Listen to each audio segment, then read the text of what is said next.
Hello, welcome to Earnest Academy. Workshop instructor അല്ലെങ്കിൽ demonstrator grade 2 എല്ലാവരും കാത്തിരുന്ന എക്സാം ആയിരുന്നു. നമുക്കറിയാമായിരുന്നു ജൂൺ 9 എക്സാം ഉണ്ട് എന്ന് കൺഫർമേഷൻ കൊടുക്കേണ്ട ടൈമാണ്.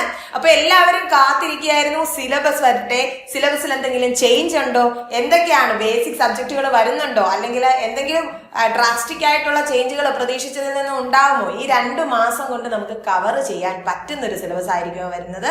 അങ്ങനെ എല്ലാവരുടെയും ആശങ്കകൾക്കും ഊഹാപോഹങ്ങൾക്കും വിരാമം ഇട്ടുകൊണ്ട് സിലബസ് എത്തിയിരിക്കുകയാണ്.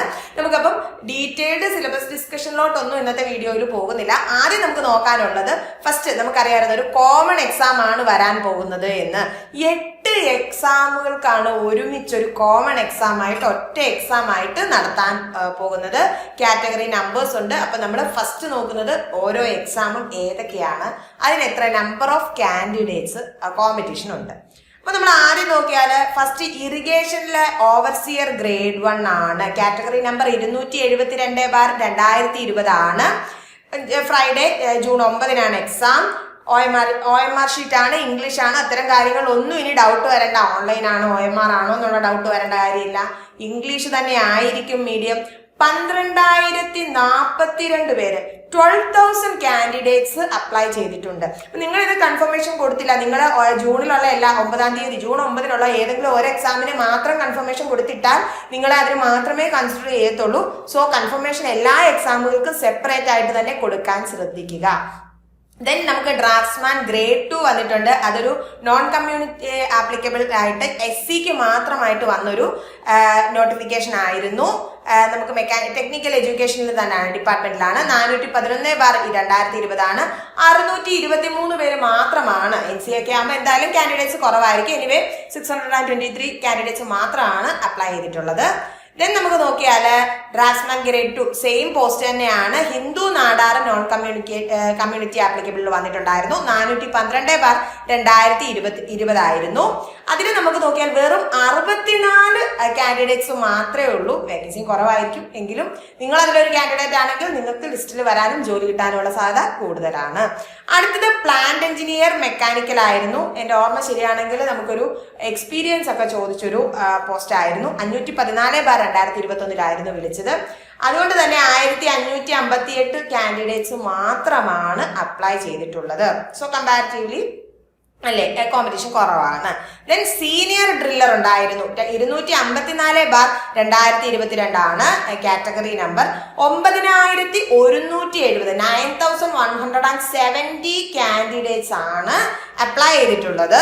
അപ്പൊ നമ്മൾ ഒന്ന് മനസ്സിലാക്കേണ്ട കാര്യം, കൃത്യം ജൂൺ 9 എക്സാം അറ്റൻഡ് ചെയ്യാൻ ഒക്കാത്ത എല്ലാവരും തന്നെ ഈ കൺഫർമേഷൻ കൊടുക്കത്തില്ല. കൺഫർമേഷൻ കൊടുത്തു കഴിഞ്ഞാൽ ഉറപ്പായിട്ട് നിങ്ങൾ അറ്റൻഡ് ചെയ്യേണ്ടി വരും. സോ നിങ്ങൾ ഉറപ്പിച്ചിട്ട് മാത്രം കൊടുക്കുക, ഇല്ലെങ്കിൽ പ്രൊഫൈലൊക്കെ ബ്ലോക്ക് ആവും, അങ്ങനെ ചില പ്രശ്നങ്ങളൊക്കെ ഉണ്ട്. സോ അത് നിങ്ങൾ മുൻകൂട്ടി കണ്ടുകൊണ്ട് കൊടുക്കുക.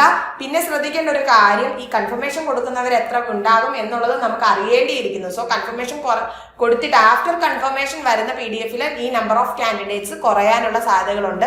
നല്ല രീതിയിലായിരുന്നു ഇത്രയും നാൾ കുറഞ്ഞിരുന്നത്. അറൌണ്ട് 10,000 വരെയൊക്കെ കുറയാറുണ്ടായിരുന്നു. ബട്ട് ഇത്തവണ എങ്ങനെയാണെന്ന് നമുക്ക് അറിയത്തില്ല. കാരണം ഇത്രയും ഒരുമിച്ച് കോമൺ ആയിട്ട് ഇത്ര എക്സാംസ് ഒക്കെ വരുന്ന ഒരു ക്രൂഷ്യൽ ആയിട്ടുള്ള ഒരു എക്സാം ആയതുകൊണ്ട് കൂടുതൽ പേര് കൺഫർമേഷൻ കൊടുക്കാനുള്ള ഒരു സാധ്യത നിലനിൽക്കുന്നുണ്ട്. അതുകൊണ്ട് നമുക്ക് എത്രമാത്രം കാൻഡിഡേറ്റ്സിന്റെ കോമ്പറ്റീഷൻ കുറയുമെന്ന് ഉറപ്പ് പറയാൻ ഇപ്പൊ പറ്റുന്നില്ല.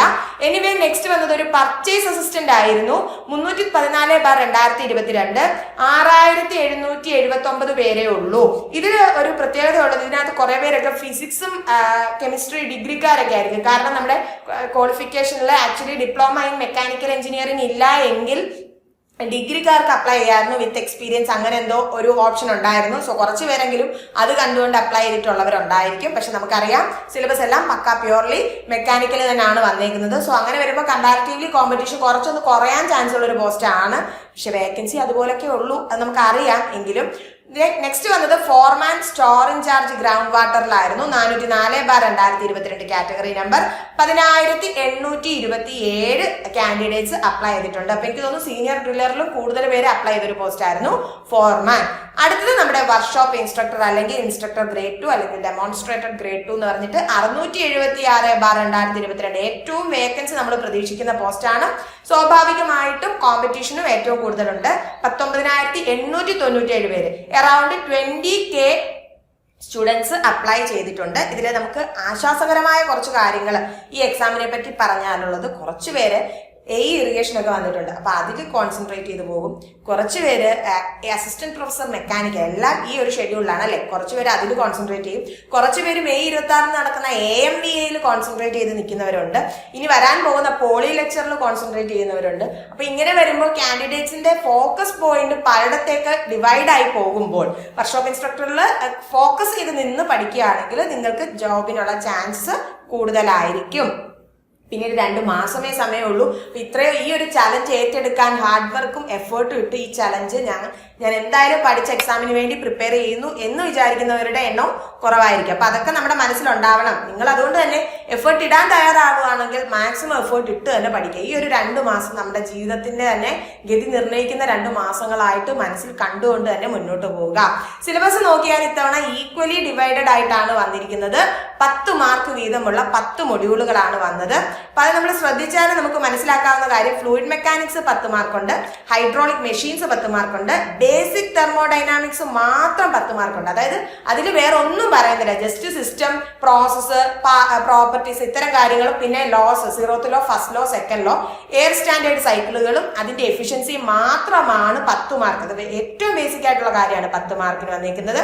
തെർമൽ എഞ്ചിനീയറിംഗ്, പവർ പ്ലാന്റ് എഞ്ചിനീയറിംഗിലേക്ക് പോകുമ്പോൾ നമുക്ക് 2 ടോപ്പിക് ഉണ്ട്. അപ്പൊ നമുക്ക് ഈക്വലി 5 എന്ന് ഡിവൈഡ് ചെയ്ത് മനസ്സിൽ കരുതാം. അപ്പൊ പവർ പ്ലാന്റ് എഞ്ചിനീയറിംഗിൽ നമുക്ക് ഗ്യാസ് ടർബൈൻ, സ്റ്റീം നോസിൽ, അതിന്റെ സൈക്കിൾ, റാങ്കിൻ, ബ്രൈറ്റൺ സൈക്കിളുകൾ, അതിന്റെ കുറച്ച് കാര്യങ്ങളാണ് വരുന്നത്. തെർമൽ എഞ്ചിനീയറിംഗിൽ നമുക്ക് ഫ്യൂവൽ കൺസംഷനും കുറച്ച് അതിന് റിലേറ്റഡ് ആയിട്ടുള്ള കുറച്ച് കാര്യങ്ങളും വരുന്നുണ്ട്.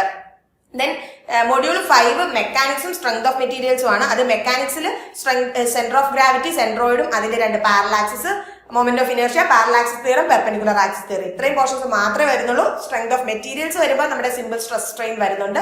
പിന്നെ അതിന്റെ ബേസിക് ആയിട്ട് നമുക്ക് പഠിക്കേണ്ട എല്ലാ കാര്യങ്ങളും, തിൻ ആൻഡ് തിക് സിലിണ്ടേഴ്സ് പറഞ്ഞിട്ടുണ്ട്. നോർമലി തിക് സിലിണ്ടേഴ്സിൽ നിന്ന് ക്വസ്റ്റ്യൻസ് വരാറില്ല, എങ്കിലും അതൊന്ന് എടുത്തു പറഞ്ഞിട്ടുണ്ട്. അല്ലാതെ നമ്മുടെ സ്ഥിരം വരുന്ന സിലബസ് തന്നെയാണ് വന്നിരിക്കുന്നത് 10 മാർക്കിന്. എഞ്ചിനീയറിംഗ് മെറ്റീരിയൽസിന് 10 മാർക്കുണ്ട്. നമ്മൾ നോക്കിയാൽ ലാസ്റ്റ് ടൈമിലും എഞ്ചിനീയറിംഗ് മെറ്റീരിയൽസിന് നല്ല വെയിറ്റേജ് കൊടുത്തിട്ടുണ്ടായിരുന്നു വർക്ക്ഷോപ്പ് ഇൻസ്ട്രക്ടറുടെ എക്സാമിന്. ആ ഒരു ട്രെൻഡ് തന്നെയാണ് ശരിക്കും ഫോളോ ചെയ്തിരിക്കുന്നത്. എഞ്ചിനീയറിംഗ് മെറ്റീരിയൽസിന് 10 മാർക്ക് വരുന്നുണ്ട്. എങ്കിൽ തന്നെ ക്രിസ്റ്റൽ സ്ട്രക്ചറോ ക്രിസ്റ്റൽ ലാറ്റിസോ അത്തരം ടോപ്പിക്കുകളിലോട്ട് പോകാതെ, ബേസിക് അയൺ കാർബൺ ഡയഗ്രാം പറയുന്നില്ല, ഇത്തരം കാര്യങ്ങളിലോട്ടൊന്നും പോകാതെ ഇതിന്റെ എല്ലാം ബേസിക്സിൽ നിന്നാണ് സിലബസ് ഇട്ടിരിക്കുന്നത്. മാനുഫാക്ചറിംഗ് ആൻഡ് പ്രൊഡക്ഷൻ എഞ്ചിനീയറിംഗ് 5 മാർക്കാണ്. അതിൽ നമുക്ക് 2ആയിട്ട് തിരിക്കാം. മെഷീൻ ടൂൾസും വരുന്നുണ്ട്, പ്രൊഡക്ഷൻ എഞ്ചിനീയറിംഗ് വരുന്നുണ്ട്. നമുക്ക് 5 എന്ന് കൂട്ടാം. പ്രൊഡക്ഷനിൽ പ്രത്യേകം എടുത്തു പറയുന്നുണ്ട് എലമെന്ററി കൺസെപ്റ്റ്സ് എന്ന്, നമ്മുടെ കാസ്റ്റിംഗ്, ഫിറ്റിംഗ്, സ്മിത്തിങ്, വെൽഡിങ് തുടങ്ങിയ ടോപ്പിക്കുകളുടെ. അപ്പം ഡീറ്റെയിൽ ആയിട്ട് പോകണ്ട, എല്ലാത്തിന്റെയും പ്രോസസ്സുകളും അതിന്റെ ടൂൾസും ഒക്കെ പഠിച്ചാൽ മതിയാകും. അല്ലാതെ അതിന്റെ എഞ്ചിനീയറിംഗ് ഡിസൈൻ സൈഡിലോട്ടൊന്നും പോകേണ്ടതായിട്ട് വരുന്നില്ല. മെഷീൻ ടൂൾസിലാണെങ്കിലും നമുക്ക് നമ്മുടെ സ്ഥിരം വരുന്ന lathe, shaper, planer, drilling machine, milling മെഷീനുകൾ, ഇത്തരം കാര്യങ്ങൾ. ഗ്രൈൻഡിങ് പറഞ്ഞിട്ടില്ല. അതുപോലെ തന്നെ കട്ടിംഗ് ടൂൾ പറയുന്നുണ്ട്, tool material, tool nomenclature, tool life, then depth of cut, speed, ഇത്തരം കാര്യങ്ങളൊക്കെയാണ് മെഷീൻ ടൂൾസിന് പോകുന്നത്. കമ്പാരിറ്റീവ്ലി ഒരു ഇച്ചിരി ഹെവി ആയിട്ട് കുറെ അധികം ടോപ്പിക്കുകൾ കവർ ചെയ്യേണ്ടതും എന്നാൽ 10 മാർക്ക് മാത്രം വരുന്നതുമായൊരു മൊഡ്യൂളാണ് manufacturing process and production engineering, 7ാമത്തെ മൊഡ്യൂള്. അടുത്തത് engineering drawing and machine design. അപ്പൊ നമുക്ക് എനിക്ക് തോന്നുന്നു ഓവർസിയർ ഗ്രേഡ് 1 കൂടെ വരുന്നതുകൊണ്ടായിരിക്കാം എഞ്ചിനീയറിംഗ് ഡ്രോയിങ് കൂടെ അഡീഷണൽ ആയിട്ട് വന്നത്. നമ്മൾ നോർമലി കാണാറില്ല എഞ്ചിനീയറിംഗ് ഡ്രോയിങ് ഗ്രേഡ് 1-നൊന്നും. അപ്പൊ അതിന്റെ ഒരു ഗുണം എന്ന് പറഞ്ഞു കഴിഞ്ഞാൽ ഇതിനൊരു 5 മാർക്ക് പ്രതീക്ഷിച്ചാൽ മെഷീൻ ഡിസൈൻ കുറെ ടോപ്പിക്കുകൾ അതുകൊണ്ട് തന്നെ കട്ട് ചെയ്തിട്ടുണ്ട്. മെഷീൻ ഡിസൈനിൽ വരുന്ന governor, cam and followers, surface structure പോലുള്ള ടോപ്പിക്കുകളൊക്കെ കട്ടാക്കിയിട്ടുണ്ട്. ബിയറിംഗ്സ് പോലും കട്ടാക്കിയിട്ടുണ്ട് അവര്. കീ, ത്രെഡഡ് ഫാസ്റ്റനേഴ്സ് തുടങ്ങിയ ബേസിക് ടോപ്പിക്കും പിന്നെ പവർ ട്രാൻസ്മിഷനും ഒക്കെ മാത്രമേ മെഷീൻ ഡിസൈനിൽ കൊടുത്തിട്ടുള്ളൂ. അടുത്തത് IC engine and steam boilers ആണ്. സ്റ്റീം ബോയിലേഴ്സിലും ബോയിലറിന്റെ അക്സസറീസ്, മൗണ്ടിങ്സ്, പിന്നെ കുറച്ച് സ്പെസിഫിക് ആയിട്ട് വാട്ടർ ട്യൂബും ഫയർ ട്യൂബിന്റെ സ്പെസിഫിക് ആയിട്ട് കുറച്ച് ബോയിലേഴ്സും പറയുന്നുണ്ട്. അപ്പൊ അത്രയും കാര്യങ്ങളൊക്കെ മാത്രം പഠിച്ചു പോയാൽ മതി. അത് ലൈക്ക് എന്നും പറഞ്ഞാണ് കൊടുത്തേക്കുന്നത്. സോ ബാക്കി ടൈപ്സ് ഓഫ് ബോയിലേഴ്സ് കൂടെ പഠിച്ചിരിക്കുന്നത് നല്ലതായിരിക്കും. IC എഞ്ചിനും നമുക്ക് സ്ഥിരമായിട്ട് പ്രതീക്ഷിക്കാവുന്ന കാര്യങ്ങളൊക്കെ തന്നെയാണ്. Detonation, knocking, different type of IC engines, air fuel ratio, compression ratio തുടങ്ങി ബേസിക് കാര്യങ്ങൾ മാത്രമേ പറയുന്നുള്ളൂ. അടുത്തത് 10ാമത്തെ മൊഡ്യൂളാണ് ഹീറ്റ് ട്രാൻസ്ഫർ ആൻഡ് റെഫ്രിജറേഷൻ. ശരിക്കും സൈക്കോമെട്രിയും പറയുന്നുണ്ട്. റെഫ്രിജറേഷൻ മാത്രമല്ല, എല്ലാത്തിന്റെയും ബേസിക്സ് മാത്രം. ഹീറ്റ് ട്രാൻസ്ഫർ ആണെങ്കിൽ കണ്ടക്ഷൻ, റേഡിയേഷൻ, അതിന്റെ ഗവേണിംഗ് ലോസ്, ഇത്രയും മാത്രമാണ് പറയുന്നത്. അതും എനിക്ക് തോന്നുന്നു വീൻസ് ഡിസ്പ്ലേസ്മെന്റ് ലോ എന്ന് പറയുന്നില്ല, അത് സ്റ്റീഫൻ ബോൾട്സ്മാൻ ലോ ഒക്കെയാണ് പ്രധാനമായിട്ട് പറയുന്നത്. റെഫ്രിജറേഷൻ ആൻഡ് എയർ കണ്ടീഷനിങ്ങിലോട്ട് വന്നു കഴിഞ്ഞാൽ ശരിക്കും പറഞ്ഞാൽ ഒരു vapour compression or vapour absorption സിസ്റ്റത്തെ പോലും പറ്റി പറയുന്നില്ല. ജസ്റ്റ് എന്താണ് റെഫ്രിജറേഷൻ ഹീറ്റ് എഞ്ചിൻ ഹീറ്റ് പമ്പുകൾ തമ്മിലുള്ള ഡിഫറൻസ്, ദെൻ നമ്മുടെ COP ടൺ ഓഫ് റെഫ്രിജറന്റിന്റെ പ്രോപ്പർട്ടീസ് ഇത്രയും കാര്യങ്ങൾ മാത്രമാണ്. സൈക്രോമെട്രിയിലാണെങ്കിൽ സൈക്രോമെട്രിക് ചാർട്ട് മാത്രമേ പറയുന്നുള്ളൂ. സോ അതിന്റെ ബേസിക് പ്രോസസ്സുകളെ കുറിച്ചൊക്കെ ആയിരിക്കും കൺസെപ്റ്റ്സ് വരുന്നത്. കമ്പാരിറ്റീവ്ലി നമുക്കൊരു 2 മാസത്തിൽ നമ്മുടെ കയ്യിൽ ഒതുക്കാവുന്ന ഒരു സിലബസ് തന്നെയാണ് വന്നിരിക്കുന്നത്. വളരെ നല്ല കാര്യമാണ്. സോ നിങ്ങൾക്ക് പഠിക്കാനിരിക്കുന്നവർക്ക് നല്ല രീതിയിൽ ടോപ്പിക്കുകൾ കവർ ചെയ്യാനും ക്വസ്റ്റ്യൻസ് ഒക്കെ ഡിസ്കസ് ചെയ്ത് പോകാനും ഉള്ളൊരു ടൈം കിട്ടും നമുക്ക്. നമ്മൾ ഇനി ലാസ്റ്റ് ടൈമിന്റെ ഇതുമായിട്ട് നോക്കിയാൽ നമുക്ക് മനസ്സിലാക്കാവുന്ന ഒരു കാര്യം, വലിയ വ്യത്യാസങ്ങളൊന്നും വന്നിട്ടില്ല. കുറെ വർഷങ്ങൾക്ക് മുന്നെയാണ് വർക്ക്ഷോപ്പ് ഇൻസ്ട്രക്ടറിന്റെ ലാസ്റ്റ് എക്സാം വന്നതെങ്കിലും അന്നത്തെ ആ ഓൾമോസ്റ്റ് സെയിം ഡിസ്ട്രിബ്യൂഷൻ തന്നെയാണ് നമുക്ക് പ്രതീക്ഷിക്കാവുന്നത്. ഫ്ലൂയിഡ് മെക്കാനിക്സിന് ലാസ്റ്റ് ടൈം 9 മാർക്ക് വന്നപ്പോൾ ഇത്തവണ 10 മാർക്ക്, 1 മാർക്കേ കൂടിയുള്ളൂ. ഹൈഡ്രോളിക് മെഷീൻസിന് പക്ഷേ കുറച്ചുകൂടി ഇമ്പോർട്ടൻസ് വന്നു, 10 മാർക്ക് വന്നു, ഒരു 4 മാർക്ക് വെയിറ്റേജ് ഹൈഡ്രോളിക് മെഷീൻസിൽ കൂടിയിട്ടുണ്ട്. സ്ട്രെങ്ത് ഓഫ് മെറ്റീരിയൽസിൽ വന്നപ്പോൾ 7 മാർക്കാണ്. 7 മാർക്ക് നമുക്ക് വേണമെങ്കിൽ +3 മാർക്ക് പറയാം, പക്ഷെ അത് മെക്കാനിക്സ് കൂടെ വരുന്നോണ്ടാണ്. എനിവേ നമുക്ക് അവിടെ ഒരു 3 മാർക്ക് വെയിറ്റേജ് കൂടി എന്ന് പറയാൻ പറ്റും.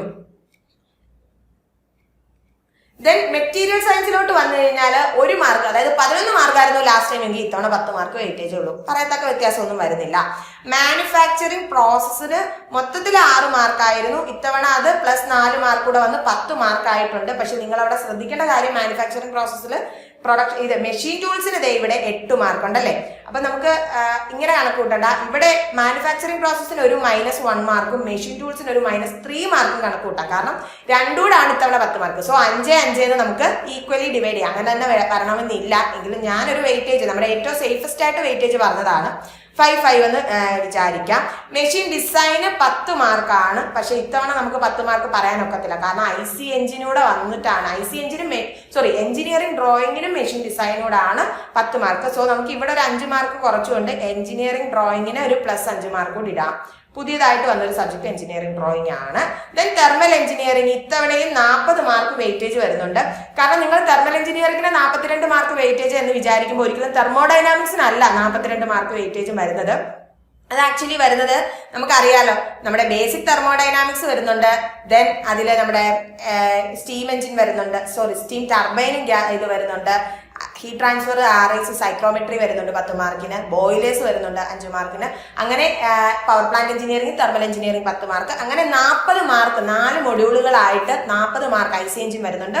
40 മാർക്ക് വെയിറ്റേജ് ആണ് തെർമലിന് ഇത്തവണയും വന്നിരിക്കുന്നത്. Almost same. സോ മെഷീൻ ഡിസൈനിന്റെ ഒരു 10 മാർക്ക് വെയിറ്റേജ് പകുതിയായിട്ട് കുറച്ചുകൊണ്ട് എഞ്ചിനീയറിംഗ് ഡ്രോയിങ് ആഡ് ചെയ്തു. അതുപോലെ മെഷീൻ ടൂൾസിനും മാനുഫാക്ചറിംഗ് പ്രോസസ്സിനും വെയിറ്റേജ് കുറച്ചു.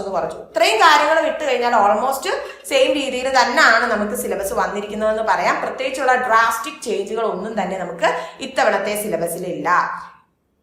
ഇനി സിലബസിന്റെ ഡീറ്റെയിൽഡ് ഡിസ്കഷനും കാര്യങ്ങളും ഒരു എഫക്റ്റീവ് ആയിട്ടുള്ള സ്റ്റഡി പ്ലാനും ഒക്കെ നമ്മൾ നമ്മുടെ വെബിനാറിൽ ഡിസ്കസ് ചെയ്യുന്നുണ്ടായിരിക്കും. അതിന്റെ വീഡിയോ ഉടൻ തന്നെ യൂട്യൂബിൽ അപ്ലോഡ് ആവും. സോ ഇനിയിപ്പം നിങ്ങളുടെ ഇനിയിപ്പം ജസ്റ്റ് സിലബസിന്റെ ഒരു ഓവർവ്യൂ ഒക്കെ മനസ്സിലാക്കി കഴിഞ്ഞാൽ ഇനി കൺഫ്യൂഷൻ അടിക്കേണ്ട കാര്യമൊന്നുമില്ല. കാര്യമായിട്ട് തന്നെ പ്രിപ്പറേഷൻ സ്റ്റാർട്ട് ചെയ്തുകൊള്ളുക. മാക്സിമം MCQs നോക്കി തിയറി കൺസെപ്റ്റ്സുകളൊക്കെ ക്ലിയർ ആക്കി തന്നെ നല്ല രീതിയിൽ പഠിച്ച് ജൂൺ 9 നമ്മളുടെ ജീവിതത്തിലെ വളരെ മികച്ചൊരു ദിവസമാക്കി മാറ്റാൻ നന്നായി പ്രിപ്പയർ ചെയ്യുക. മറ്റൊരു വീഡിയോയുമായിട്ട് വീണ്ടും കാണും വരെ താങ്ക് യു.